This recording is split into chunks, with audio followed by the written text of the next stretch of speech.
ఇక ఇవాళ news papers లో వార్తల్లోకి వెళ్తే నమస్తే తెలంగాణ దినపత్రిక ప్రధానమైన వార్త కనిపిస్తుంది. నమస్తే తెలంగాణలో మనకి గులాబీ దళం అంతా సిద్ధం, తప్పదిక యుద్ధం అంటూ కూడా మనం ఇక్కడ వార్తని చూస్తున్నాం. ఈ నెలాఖరులో బీఆర్ఎస్ భారీ సభ అంటూ మనం వార్తని గమనించవచ్చు. మీకు ముఖ్యమంత్రి మంత్రి పదవులు ఎందుకు? 10 మందికి మేలు చేయడానికా లేక తమాషా చేయడానికా? ఓపిక పట్టే కాడికి పట్టణం. ఇప్పటికి 14 నెలలైంది. ప్రజా సమస్యలపై నిర్లక్ష్యం చేస్తే ఊరుకునేది లేదు. ప్రభుత్వం మెడలు వంచేందుకు ప్రత్యక్ష పోరాటాల కోసం కార్యకర్తలు సిద్ధంగా ఉండాలి అంటూ బీఆర్ఎస్ అధినేత కేసీఆర్ పిలుపునిచ్చిండు. దానికి సంబంధించి ప్రధాన వార్త కనిపిస్తుంది. కాంగ్రెస్ వాళ్ళు వస్తే ఏదో చేస్తారని ప్రజలు ఆశపడ్డారు, ఇప్పుడు గోసపడుతున్నారు. అప్పుడు ఇట్లనే అవుతుందని చెప్పినాం. రైతు బంధుకు రామ్, దళిత బంధుకు జై భీమ్ అంటారని, మిమ్మల్ని ముంచుతారని నాడే చెప్పిన. తులం బంగారం ఇస్తామంటే వీళ్ళ సంగతేందో చూద్దామని ఓట్లేసిండ్రు. ఇప్పుడు మొదటికే మోసమైందని బాధపడుతున్నారు. కైలాస మాటల పెద్ద పాము మింగినట్టున్నది ప్రజల పరిస్థితి. ఎటు పడితే అటు నమ్మి ఓట్లేస్తే ఏమైందో ప్రజలకు తెలిసిపోయింది అంటూ కేసీఆర్ వ్యాఖ్యలు మనం గమనించవచ్చు. ఒక్క రైతు బందే కాదు, అన్నీ పోయి గంగలు కలిసినాయి. కరెంటు కదా మళ్ళీ మొదటికి వచ్చింది. మార్చి ఏప్రిల్లో ఏం జరుగుతుందో కూడా తెలియకుండా ఉంది. కనీసం మంచినీళ్లు కూడా సరిగ్గా ఇస్తలేరు. ఇదేంది అని అడిగే నాథుడు లేడు. ఎవరన్నా గట్టిగా నిలదీస్తే పోలీసులకు పట్టిస్తున్నారు. ఇదేనా రాజ్యం? ఇట్లనే ఉంటుందా రాజ్యం అంటూ బీఆర్ఎస్ అధినేత కేసీఆర్ ప్రశ్నించిండ్రు. సో ఈ నేపథ్యంలో ఆయన కీలకమైన వ్యాఖ్యలు చేసిండ్రు. తెలంగాణ రక్షకులుగా ప్రాణాలకు తెగించి పోరాడాలి, కాంగ్రెస్ సర్కార్పై ప్రత్యక్ష పోరాటాలకు సిద్ధం కావాలని పిలుపునిచ్చిండ్రు. సంగమేశ్వర బసవేశ్వర వరకు హరీష్ దండయాత్ర చేయాలన్నారు. ఏదో చేస్తారని ఆశపడ్డారు, ఇప్పుడు గోసపడుతున్నారు. కాంగ్రెస్ వాళ్ళు దొరికితే ప్రజలు ఉరికించి కొడతారు.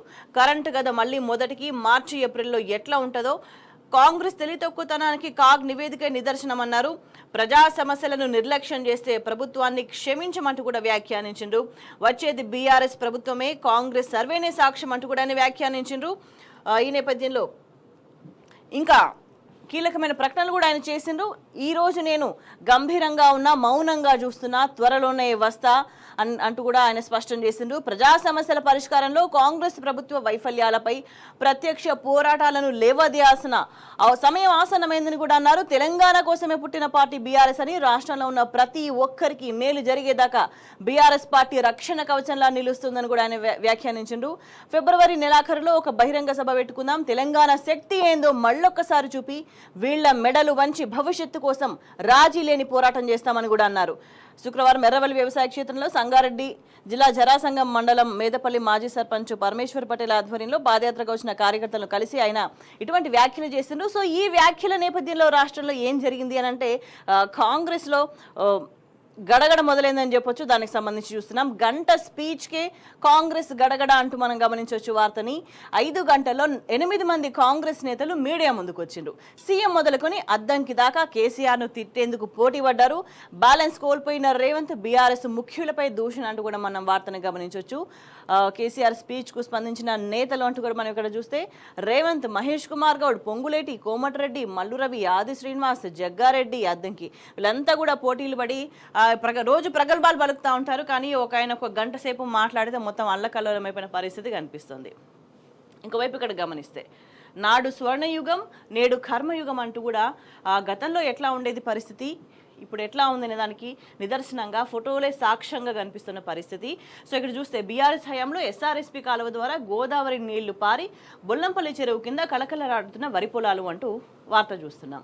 ఇప్పుడు కాంగ్రెస్ పాలనలో ఎట్లా ఉంది అంటే ఎస్ఆర్ఎస్పీ కాలువ నీళ్లు రాక సూర్యాపేట జిల్లా జాజిరెడ్డిగూడెం మండలం బొల్లంపల్లిలో ఎండిన వరి పొలంలో గొర్రెలను మేపుతున్న కాపరులు. అంటే గతంలో వ్యవసాయం ఎట్లా ఉండేది, పండగ ఎట్లా ఉండేది, దండగ ఎట్లా అయిందనే దానికి సంబంధించి ప్రూఫ్స్ ఇక్కడ కనిపిస్తున్నట్టుగా మనకు అర్థమవుతుంది. సో కేంద్ర ఆర్థిక సర్వే సాక్షిగా కేసీఆర్ సేవ అద్భుతం అనే ఇంకొక హెడ్లైన్ మనకు కనిపిస్తుంది. సో బీఆర్ఎస్ పాలనకు కితాబ్ ఇచ్చిన ఎకనామిక్ సర్వే అంటూ కూడా మనం ఇక్కడ వార్తని గమనించవచ్చు. కేసీఆర్ సర్కార్ హయాంలో తెలంగాణ జిగేల్, ఐటీ సేవలు, రియల్ ఎస్టేట్ రంగాల్లో అగ్రస్థానం. రాష్ట్రంలో భారీగా పెరిగిన సాగునీటి వనరులు, సాగు విస్తీర్ణంలో 3వ స్థానంలో తెలంగాణ. మిషన్ భగీరథతో ఇంటింటికి చేరిన స్వచ్ఛ జలం, సొంత పన్ను రాబడిలో దేశంలోనే మొదటి స్థానం. వీ హబ్తో మహిళా పారిశ్రామికవేత్తలకు దన్ను అంటూ కూడా మనం వార్తని గమనించవచ్చు.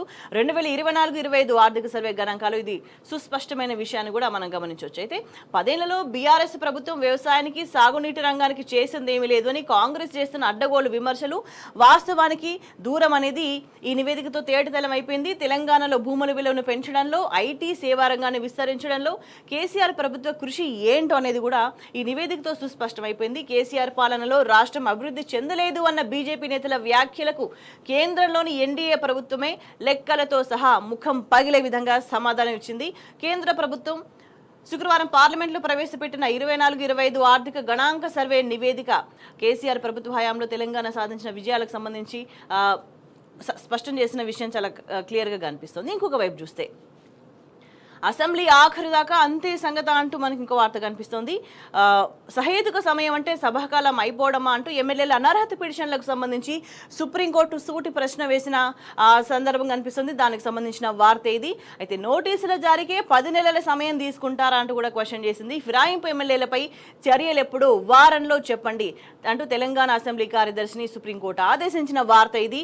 సో బీఆర్ఎస్ పిటిషన్పై తదుపరి విచారణ 10కి వాయిదా అంటూ కూడా మనం చూస్తున్నాం. సో ఎటువంటి వ్యాఖ్యలు చేస్తే ఒకసారి గమనించినట్లయితే రీజనబుల్ టైం అంటే ఎంతనో చెప్పండి, శాసనసభ గడువు ముగిసే వరకు నిర్ణయం తీసుకోకుండా ఉండడమే సముచిత సమయమా, మహారాష్ట్ర స్పీకర్ మాదిరిగా వ్యవహరిస్తారా అంటూ ఫిరాయింపు ఎమ్మెల్యేలపై గత ఏడాది మార్చిలో ఫిర్యాదులు అందితే 10 నెలలకు నోటీసులు ఇచ్చారు అంటే ఏమనుకోవాలి అంటూ సుప్రీంకోర్టు ధర్మాసనం ఆగ్రహం వ్యక్తం చేసిన పరిస్థితి చాలా క్లియర్గా కనిపిస్తుంది. అంటే కాంగ్రెస్ ఏ విధంగా వ్యవహరిస్తుంది తెలంగాణ రాష్ట్రంలో అనేది మనం చూస్తూనే ఉన్నాం. ఫిరాయింపు ఎమ్మెల్యేలకు సంబంధించి చర్యలు తీసుకోవాల్సింది ఉంది, కానీ స్పీకర్ వ్యవహార శైలి ఎట్లా ఉంది, ఎట్లా ప్రవర్తిస్తున్నారు, ఎట్లా కాలయాపన చేస్తూ వస్తున్నారు అనేది వచ్చింది. కానీ ఒక సమయం వచ్చిన తర్వాత సుప్రీంకోర్టు ఆగ్రహం వ్యక్తం చేసి వారం రోజులుగా ఎప్పుడు చర్యలు తీసుకుంటారో చెప్పండి అంటూ కూడా వ్యాఖ్యానించిన పరిస్థితి కనిపిస్తోంది. ఇంకోవైపు చూసుకుంటే సింగరేణి కార్మికుడి ఆత్మహత్య అంటూ మనం ఇంకొక వార్త చూస్తున్నాం. సీనియారిటీకి తగ్గ పోస్టింగ్ ఇవ్వకుండా సింగరేణి అధికారుల వేధింపులు, 10 రోజులు వేడుకున్న దక్కని న్యాయం, మనస్తాపానికి గురై కరీంనగర్లోని తన నివాసంలో సంతోష ఆత్మహత్య అంటూ వార్త చూస్తున్నాం. ఇంకొక వైపు విధుల్లో ఒత్తిడి భరించలేక కానిస్టేబుల్ బలవన్ మరణం అంటూ ఇంకో వార్త కనిపిస్తుంది. జత కలిసిన ఆర్థిక కారణాలు, మాదనపేట పిఎస్లో విధులు నిర్వహిస్తున్నారు, అమర్పేట నివాసంలో ఆయన సూసైడ్ చేసుకున్న వార్త మనకి కనిపిస్తోంది. అంటే ఈ ప్రభుత్వ హయాంలో ఏం జరిగింది, ఎట్లా జరుగుతుంది, అన్ని వర్గాల వాళ్ళు ఎట్లా ఇబ్బంది పడుతున్నారు, నిజంగా ప్రభుత్వం నుంచి ఏదైనా జరుగుతుంది మంచిగా ఉంటుంది అని అనుకుంటే ఏది లేని పరిస్థితి అనేది రాష్ట్ర వ్యాప్తంగా ఉన్న పరిస్థితి. ఇంకోవైపు చూస్తే కాంగ్రెస్లో కుంపటి అంటే మనకి ఇంకొక ప్రధాన వార్త కనిపిస్తుంది. ఒక మంత్రి వసూళ్ల దందా మీద తిరుగుబాటు చేస్తున్నారు, 10 మంది ఎమ్మెల్యేల రహస్య సమావేశం అంటూ మనం ఈ వార్తను గమనించవచ్చు. ఉమ్మడి నల్గొండ, మహబూబ్ నగర్కు చెందిన పలువురు ఎమ్మెల్యేలు పాల్గొన్నట్టు సమాచారం. ఎమ్మెల్యే కోటా ఎమ్మెల్సీ ఎన్నికల నేపథ్యంలో సీక్రెట్ డిన్నర్ భేటీపై సర్వత్రా అనుమానాలు అంటూ కూడా మనం వార్త గమనించవచ్చు. సొంత ప్రభుత్వ పనితీరుపై ఎమ్మెల్యేల అసంతృప్తి అనే వార్తను గమనిస్తున్నాం. కొందరు మంత్రుల వ్యవహార శైలిపైన ఆగ్రహం, పోరాటంలో ఇతర అసంతృప్త ఎమ్మెల్యేలను కూడా కలుపుకొని ముందుకెళ్లాలని నిర్ణయం, ఎమ్మెల్యేల భేటీ వెనక ఓ కీలక నేత ప్రోద్బలం అంటూ క్వశ్చన్ మార్క్ మనకి వార్త కనిపిస్తుంది. సో ఈ నేపథ్యంలో ఏం జరుగుతుంది, ఏం జరగబోతుంది తెలంగాణలో అనేది చర్చనీయాంశంగా మారింది. తెలంగాణలో పలువురు కాంగ్రెస్ అసంతృప్త ఎమ్మెల్యేలు రహస్యంగా సమావేశమైనట్టు అత్యంత విశ్వసనీయంగా తెలిసింది. సో పక్కా పథకం ప్రకారం శుక్రవారం రాత్రి హైదరాబాద్ నగర శివారులోని ఒక యువ ఎమ్మెల్యేకు చెందిన ఫామ్ హౌస్లో జరిగిన సీక్రెట్ డిన్నర్లో వీళ్ళంతా కలిసినట్టుగా కూడా తెలుస్తుంది. ఉమ్మడి నల్గొండ, పాలమూరు జిల్లాలకు చెందిన 10 మంది ఎమ్మెల్యేలు ఈ భేటీకి హాజరయ్యేట్టుగా విశ్వసనీయ వర్గాల సమాచారం అందుతుంది. సో త్వరలో ఎమ్మెల్యే కోట ఎమ్మెల్సీ ఎన్నికలు జరగనున్న నేపథ్యంలో ఈ భేటీ జరగడం ఇప్పుడు రాజకీయ వర్గాల దృష్టిని ఆకర్షిస్తుంది. ఇంతటి కీలక సమయంలో జరిగిన ఈ భేటీ వెనక కాంగ్రెస్ పార్టీకి చెందిన ఒక కీలక నేత ప్రోద్బలం ఉండి ఉండొచ్చు అనే సందేహాలు కూడా వ్యక్తమవుతున్న పరిస్థితి చాలా క్లియర్గా కనిపిస్తుంది. అంటే పరిపాలన ఎట్లా ఉంది, రేవంత్ రెడ్డి పరిపాలన అనే దానికి సంబంధించి ప్రజలు ఆల్రెడీ ఉన్న వాస్తవాలు మాట్లాడుతున్న సిచ్యువేషన్. అయితే నేతలు కూడా ప్రజల్లో తిరగలేని పరిస్థితి, క్యాడర్ కూడా ప్రజల్లో తిరగలేని పరిస్థితి, ప్రజల్లో ముఖం చూపించలేని పరిస్థితి చాలా స్పష్టంగా కనిపిస్తోంది. అదేవిధంగా రేవంత్ రెడ్డి వ్యవహార శైలి కూడా వివాదాస్పదంగానే ఉంది. అంతర్గతంగా లోపల సమయం వచ్చినప్పుడు అంతా కూడా బ్లాస్ట్ అవుతుంది అనే ఒక చర్చ కూడా కీలకంగా నడుస్తుంది. అప్డేట్స్ ఒకసారి చూస్తే తెలంగాణలో మొదటి గిలియన్ బరే కేసు అంటూ మనం చూస్తున్నాం. ఈ మధ్య ఆందోళన రేకెత్తిస్తుంది ఈ కేసు. కిమ్స్లో చికిత్స పొందుతున్న మహిళ అంటూ మనం గమనించవచ్చు. అయితే నిర్ధారించని సిద్దిపేట జిల్లా వైద్య ఆరోగ్య శాఖ అంటూ కూడా మనం వార్తని గమనించవచ్చు. అండ్ అలర్ట్స్ అయితే చెప్తా ఉన్నారు. దీనికి రావడానికి కారణాలు ఏంటి తెలియట్లేదు, చికిత్స ఏంటో తెలియట్లేదు, కానీ జాగ్రత్తగా ఉండాలని చెప్తున్న నేపథ్యంలో తెలంగాణలో మొదటి కేసు నమోదవడమైంది కొంత ఆందోళన కలిగించే విషయం. ఇంకా కన్ఫర్మేషన్ ఇవ్వనప్పటికీ కూడా ఇంకోవైపు చూస్తే నేడు కేంద్ర బడ్జెట్ అంటూ ఇంకో వార్త కనిపిస్తుంది. లోక్సభలో ప్రవేశపెట్టనున్న కేంద్ర ఆర్థిక మంత్రి నిర్మల అంటూ చూస్తున్నాం. దేశవ్యాప్తంగా కూడా ప్రజలంతా చాలా ఉత్కంఠతోనే ఎదురు చూస్తున్నారు. ఈసారి మరి నిర్మలమ్మ బడ్జెట్ ఎట్లా ఉండబోతుంది, మరి పేద మధ్యతరగతి వర్గాలకు సంబంధించి అండ్ ఓవరాల్ లైఫ్ మీద ఎటువంటి ఇంపాక్ట్ ఉండబోతుంది ఈ బడ్జెట్ వల్ల అనేది అంతా కూడా ఎదురు చూస్తున్న సిచ్యువేషన్. ఇంకోవైపు మిగతా వార్తలు ఒక్కసారి మనం గమనించినట్లయితే ఉస్మానియా దవాఖానా భవనానికి సీఎం భూమి పూజ అంటూ చూస్తున్నాం. అయితే ఈ నేపథ్యంలో ఉస్మానియా దవాఖానా ఇక్కడ వద్దు అంటూ గోషమహల్ ప్రాంత వాసుల ఆందోళన అంటూ కూడా మనం వార్త గమనించవచ్చు. ఇప్పుడున్న చోటే నిర్మించాలి అనే డిమాండ్, పోలీసుల బందోబస్తు నడుమ ఉస్మానియా దవాఖానా భవనానికి సీఎం భూమి పూజ అంటూ చూస్తున్నాం. ఒకవైపు భూమి పూజ చేస్తున్నారు ముఖ్యమంత్రి రేవంత్ రెడ్డి, ఫోటోగ్రాఫ్ కనిపిస్తుంది. ఇంకోవైపు ఇక్కడ గోషమహల్ పోలీస్ స్టేడియంలో నిర్మించొద్దు అంటూ ఆ ప్రాంత వాసులు డిమాండ్ చేస్తున్నారు. ఆ నేపథ్యంలో గోషమహల్ పరిరక్షణ సమితి ఆధ్వర్యంలో ఆందోళన చేస్తున్నారు అక్కడ స్థానికులు. వాళ్ళని పోలీసులు అరెస్ట్ చేస్తున్న అప్డేట్ మనకు కనిపిస్తుంది. ఇంకోవైపు చూస్తే పూర్ లేడీ పూర్ థింగ్ అంటూ మనకి ఇంకో వార్త కనిపిస్తుంది. ఈ రాష్ట్రపతి ముర్ముపై సోనియా వ్యాఖ్యలు అంటూ కూడా చూస్తున్నాం. సోషల్ మీడియాలో వీడియో సంభాషణ వైరల్ అవుతుంది. రాజకీయంగా ఈ వ్యాఖ్యలు పైన దుమారం రేపిన సందర్భం కనిపిస్తుంది. సోషల్ మీడియాలో వైరల్ అయిన వీడియోలో ఏం మాటలు వినిపిస్తున్నాయి, సోనియా గాంధీ ఏం మాట్లాడినరు రాష్ట్రపతి ముర్ముకు సంబంధించి అంటే, the poor lady the president was getting very tired by the end, she could hardly speak poor thing అంటూ సోనియా గాంధీ వ్యాఖ్యలు చేసిన సందర్భం కనిపిస్తుంది. అయితే దీని మీద బీజేపీ భగ్గుమంటున్న పరిస్థితి చాలా క్లియర్గా కనిపిస్తుంది. మిగతా వార్తలు ఒకసారి చూద్దాం. సో ప్రధానంగా తెలంగాణలో ప్రజలంతా ఒక ఇబ్బంది పడుతున్న నేపథ్యంలో ఒక మూమెంట్ కోసం అంతా ఎదురు చూస్తున్న సిచ్యువేషన్. ఆ సందర్భంలో కేసీఆర్ మాట్లాడిన మాటలు అనేవి కొంత తెలంగాణ ప్రజలకు ఊరట కలిగిస్తున్నాయని చెప్పొచ్చు. అయితే 140 కిలోమీటర్ల పాదయాత్ర చేసి కేసీఆర్ దగ్గరికి వెళ్ళిండ్రు. జహీరాబాద్ నుంచి పార్టీ కొంతమంది నాయకులు వాళ్ళంతా కూడా ఈ నేపథ్యంలో తెలంగాణ జాతి రత్నాలు మీరు బీఆర్ఎస్కు పట్టుగొమ్మలు, మీ కష్టం వృధా పోదు అంటూ కూడా వాళ్ళతో మాట్లాడిండ్రు కేసీఆర్. సో ఈ యాత్ర నిర్వహించిన సందర్భంగా మాజీ సర్పంచ్లు పరమేశ్వర్ పాటిల్, బోయిని చంద్రయ్య, పార్టీ నాయకులు వీళ్ళందరినీ కూడా సత్కరించిండ్రు. సో ఈ నేపథ్యంలోనే కేసీఆర్ నేతలతో కీలకంగా భేటీ అయ్యిండ్రు. అంటే ఈ భేటీకి సంబంధించి ప్రజలంతా ఒకటే గోసపడుతున్నారు. అయితే కేసీఆర్ ఎటువంటి వ్యాఖ్యలు చేస్తారంటే ఏదో చేస్తారో అనుకున్నారు, కానీ ఇప్పుడు గోసపడుతున్నారంటూ ఆయన కీలకంగా వ్యాఖ్యానించారు. అప్పుడు ఇట్లనే అవుతుందని చెప్పినాం, రైతు బంధుకు రామ్, దళిత బంధుకు జై భీమ్ అంటారు అని చెప్పేసి మిమ్మల్ని ముంచుతారని చెప్పేసి నేను అప్పుడే చెప్పినా అంటూ కూడా చాలా క్లియర్గా ఆయన చెప్పిన సందర్భం కనిపిస్తుంది. అయితే ఏ విషయాలైతే కేసీఆర్ ఎన్నికలకు ముందు చెప్పిండ్రో అవే విషయాలు మళ్ళీ జరిగినాయి. కరెంటు కదా మళ్ళీ మొదటికి వచ్చింది.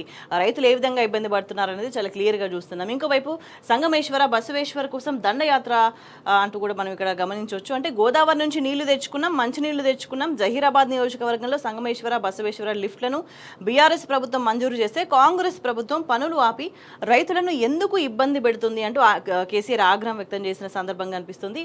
అయితే అన్ని ప్రక్రియలు పూర్తి చేసి కాంట్రాక్టర్లు పనులు చేస్తుండగా కాంగ్రెస్ ఆ టెండర్స్ ను ఎందుకు ఆపిందంటూ కూడా ప్రశ్నించిండ్రు. సంగమేశ్వర బసవేశ్వర ఎత్తిపోతల పథకాలను ఎందుకు నిలిపివేసింది, ఎవరి కోసం నిలిపివేసింది అంటూ కూడా ఆయన నిలదీసిన పరిస్థితి కనిపిస్తుంది. అంటే 2 నియోజకవర్గాల ప్రజలను సమీకరించి హరీష్ రావు పెద్ద ఎత్తున సంగమేశ్వర బసవేశ్వరపై దండయాత్ర చేయాలని కూడా పిలుపునిచ్చిండ్రు. మనం ప్రత్యక్ష ప్రజా పోరాటాలు లేవదీసి ఖచ్చితంగా ప్రభుత్వం మెడలు వంచి సంగమేశ్వర బసవేశ్వరను సాధించాలి అంటూ కూడా ఆయన వ్యాఖ్యానించిండ్రు.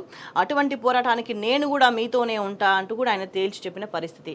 ఇంకా కీలకమైన వ్యాఖ్యలు చేసిండ్రు. కొట్లాడితే కానీ రాదు అని, కొట్లాట తప్పదు అని, కొట్లాడితేనే తెలంగాణ వచ్చిందని, దీన్ని కూడా ప్రజలు విజృంభించాలంటూ కూడా ఆయన పిలుపునిచ్చిండు. సంగమేశ్వర బసవేశ్వరకు నీళ్లు రావాల్సిందే అంటూ కూడా ఆయన డిమాండ్ చేసిన పరిస్థితి కనిపిస్తుంది. 150,000 ఎకరాలకు నీళ్లు వస్తాయని, పంటలు పండితేనే మనం బతుకుతామని కూడా చెప్పిండ్రు. అయితే ఆందోళన కూడా 77,000 నుంచి 80,000 ఎకరాలు ఉన్నాయని, అక్కడి మంత్రి ఏం చేస్తున్నాడు అంటూ కూడా నిలదీసిండ్రు. మీకు ముఖ్యమంత్రి మంత్రి పదవులు ఎందుకు, 10 మందికి మేలు చేయడానికా లేక తమాషా చేయడానికి కూడా ఆయన నిలదీసిండ్రు. వీళ్ళ మెడలు వంచి అన్నీ సాధించుకోవాలంటే మీరు పోరాటానికి సిద్ధం కావాలి అంటూ కూడా కీలకంగా కేసీఆర్ పిలుపునిచ్చిన సందర్భం చాలా క్లియర్గా కనిపిస్తుంది. అంటే ఇప్పటికే తెలంగాణలో అన్ని వర్గాల ప్రజలంతా కూడా నిజంగా ఒక జీవన విధ్వంసమైన సందర్భంలో ఆల్రెడీ పోరాటాలకు సిద్ధమైనరు.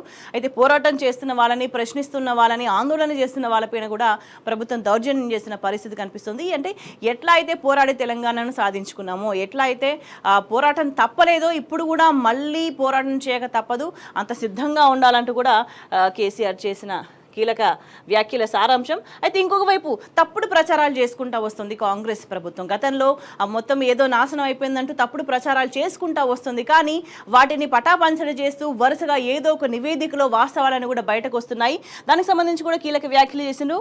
కాంగ్రెస్ తెలివితక్కుతనానికి కాగ్ నివేదిక నిదర్శనం అంటూ కూడా కేసీఆర్ పేర్కొన్నారు. అంటే కాగ్ నివేదిక ప్రకారం బీఆర్ఎస్ ప్రభుత్వ హయాంలో నిరుడు ఆదాయం కంటే 13,000 కోట్ల ఆదాయం తగ్గిందని, అది మార్చి వరకు 15,000 కోట్లకు చేరుతుందని చెప్పిన విషయాన్ని ఉదాహరించిండ్రు.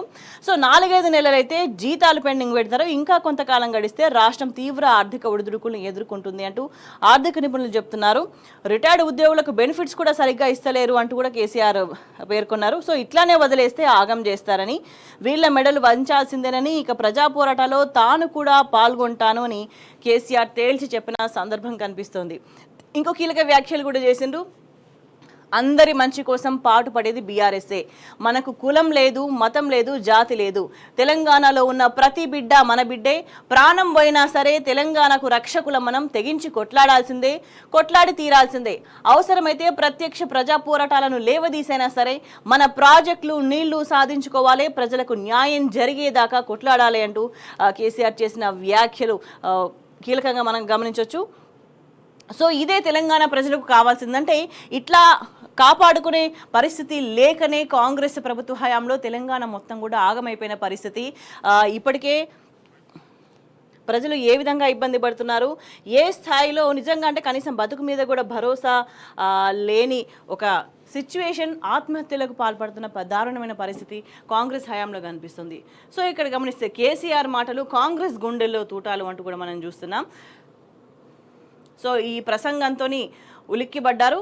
అయితే కేవలం 5 గంటల్లోనే ఒకరి వెనక ఒకరు స్పందించిన నాయకులు హోదాను మరిచి కేసీఆర్ మీద సీఎం రేవంత్ తిట్ల దండకాన్ని అందుకున్నారు. అయితే పాఠశాల 150వ వార్షికోత్సవ వేదిక మీద ఇష్టం వచ్చినట్టు కూడా రేవంత్ రెడ్డి వ్యాఖ్యలు చూస్తే ఆయన మాటల్లో అసహనం ఎట్లా ఉందనేది చాలా క్లియర్గా కనిపిస్తుంది. మనం ఇక్కడ గమనించవచ్చు, సీఎం హోదాలో అసహనంతో తిట్ల పురాణం అంటూ కూడా చూస్తున్నాం. అంటే సాధారణంగా రాజకీయ నాయకులు, అధికారులు ఉన్న వాళ్ళు అసహనానికి గురయ్యారు అంటే దాని వెనక ఒక పెద్ద కారణమే ఉంటుంది. సీఎం రేవంత్ రెడ్డి నిన్న ఒక వేదిక మీద అసహనంతో ఊగిపోవడం ఆ కోవలోనిది అంటూ కూడా ప్రధానంగా చర్చ జరుగుతుంది. షాద్నగర్ నియోజకవర్గంలోని ఫరూక్ నగర్ మండలం మొగిలిగిద్ద గ్రామం ఉన్నత పాఠశాల 150వ వార్షికోత్సవానికి సీఎం రేవంత్ రెడ్డి పోయిండ్రు.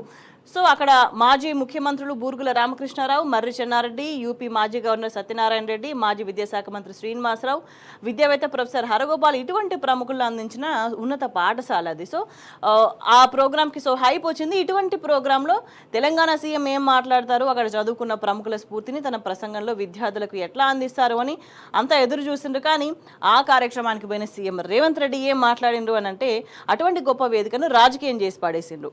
కేసీఆర్ మీద తిట్ల దండకాన్ని అందుకుని ఊగిపోయిండ్రు. గతంలో కూడా అనేక సార్లు కేసీఆర్ మీద రేవంత్ రెడ్డి ఇష్టం వచ్చినట్టుగా ఇష్టానుసారంగా మాట్లాడడం మనం ఆల్రెడీ చూసి ఉన్నాం, తెలంగాణ సమాజం చూసింది.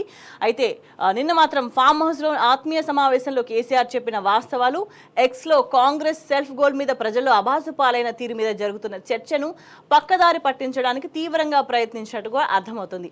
కాంగ్రెస్ ఎప్పుడు కూడా ఏం చేస్తూ వస్తుందని అంటే ఒక సమస్య వచ్చినప్పుడు దానికి సంబంధించి అటెన్షన్ డైవర్షన్ చేసే స్ట్రాటజీనే ప్రతిసారి వాడుతూ వస్తుంది. ఈసారి కూడా అదే జరిగింది. సో ఆ సమావేశంలో కేసీఆర్ మాట్లాడిన మాటలు, ఎక్స్లో కాంగ్రెస్ వేసిన పోల్కి సంబంధించి సెల్ఫ్ గోల్ జరిగింది. ఎవరి పరిపాలన కావాలి అంటే ప్రజలంతా కూడా కేసీఆర్ పరిపాలన కావాలని కోరుకునే నేపథ్యంలో ఆ చర్చ పక్కదారి పట్టడానికి ఈ రేవంత్ రెడ్డి ప్రయత్నంగా ఈ తిట్ల పురాణాన్ని భావిస్తున్న సిచ్యువేషన్ కనిపిస్తుంది. అయితే తన పోరాటంతో తెలంగాణను సాధించి 10 ఏళ్ల పాటు ముఖ్యమంత్రిగా సేవలందించిన 70 ఏళ్ల పెద్ద మనిషి మీద రేవంత్ రెడ్డి తన హోదాను మర్చిపోయి ఇష్టం వచ్చినట్టుగా నోరు బారేసుకోవడం అందరినీ విస్మయానికి గురి చేసింది. అయితే కీలకంగా అంటే రేవంత్ రెడ్డి ఎట్లా అమానవీయంగా వ్యవహరిస్తున్నాడు, రేవంత్ రెడ్డికి కనీసం హ్యుమానిటీ లేదు, దుర్మార్గంగా దౌర్జన్యంగా మాట్లాడుతున్నాడు అనడానికి ఇంకో నిదర్శనం ఏంటి అని అంటే, అయితే 7 పదుల వయసులో యాక్సిడెంటల్గా కేసీఆర్ ప్రమాదానికి గురైండు. సో ఆ నేపథ్యంలో కాలికి స్వల్పంగా ఫ్రాక్చర్ జరిగింది. సో ఆ సందర్భంలో కర్ర పట్టుకొని కొంత చేతికర్ర సాయంతో కొంతకాలం నడిచిండ్రు. అంటే దీన్ని కూడా ఒక అమానవీయంగా ఇష్టం వచ్చినట్టు రేవంత్ రెడ్డి ఎట్లా వ్యాఖ్యలు చేసిందంటే, కర్ర పట్టుకోకుండా నిలబడి చూద్దాం, మెదడు కూడా కోల్పోయినామంటూ అమానవీయంగా మాట్లాడిండు. సో ఈ అసహనంలో ఆయన ఇంకొక ప్రక్రియ ఎప్పుడు జరుగుతూ ఉంటుంది, తనను తాను పొగుడుకుంటా ఉంటాడు ఈ ముఖ్యమంత్రి. నిన్న కూడా ఇదే సందర్భంలో ఇదే అసహనంలో తనను తాను సల్మాన్ ఖాన్తో పోల్చుకున్నారు. సో ఇదంతా చూసి సీఎం అసలు ఏ ప్రోగ్రామ్కి వచ్చిండు, ఈ స్ఫూర్తి ఏంటి, ఈ ఉద్దేశం ఏంటి, ఆయన ప్రసంగం ఏంటి అని కూడా మళ్ళొకసారి తెలంగాణ ప్రజానీకం అంతా కూడా విస్తుపోయిన పరిస్థితి కనిపిస్తుంది.